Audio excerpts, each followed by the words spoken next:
Hello, hello, hello, hello, hello. I'm reading from this phenomenal book. It's called Little Leaders, Bold Women in Black History.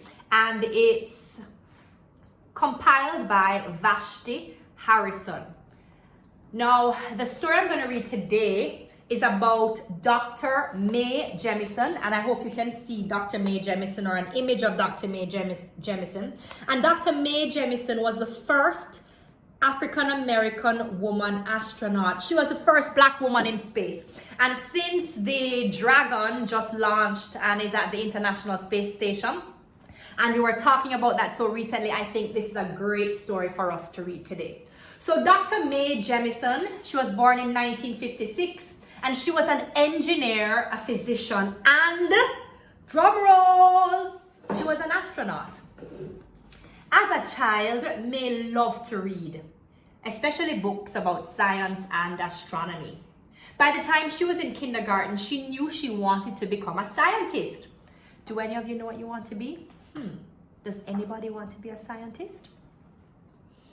This, however, did not keep her from her other passions. Mae always wanted to be a dancer, and throughout her youth, she studied every type of dance. By the way, how many different types of dances do you know? Let's talk about that after. In college in the 1970s, Mae double majored in chemical engineering and African American studies. When she learned about Dr. Martin Luther King Jr., she saw his work as a call to action to help people. So after graduating, she decided to become a doctor. She joined the Peace Corps in 1983, and she traveled to West Africa on a 2-year program to provide medical assistance to all those people in need. After returning, she saw major changes taking place at NASA. Do you remember what NASA is? In 1983, for example, Sally Ride became the first American woman in space. Mae always imagined herself in space, but was hesitant to pursue that dream.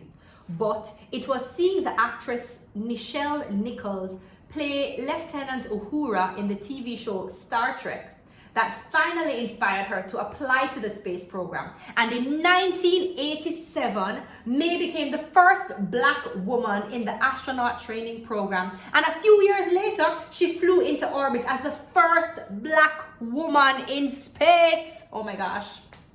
Mae still wanted to have a direct impact on people, so she left NASA in 1993 and she created her own company called the Jemison Group, which researches ways technology can help people in their daily lives.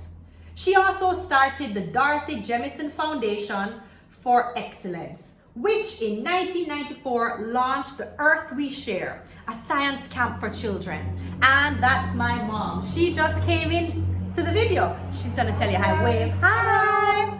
Alrighty, so that brings us to the end of today's story about Mae Jemmison.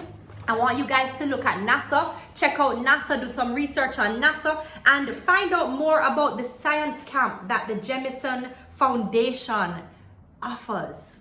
It's almost summer, so it may be a good time to ride on that. Thank you for listening. Share your comments in the section below. Adios.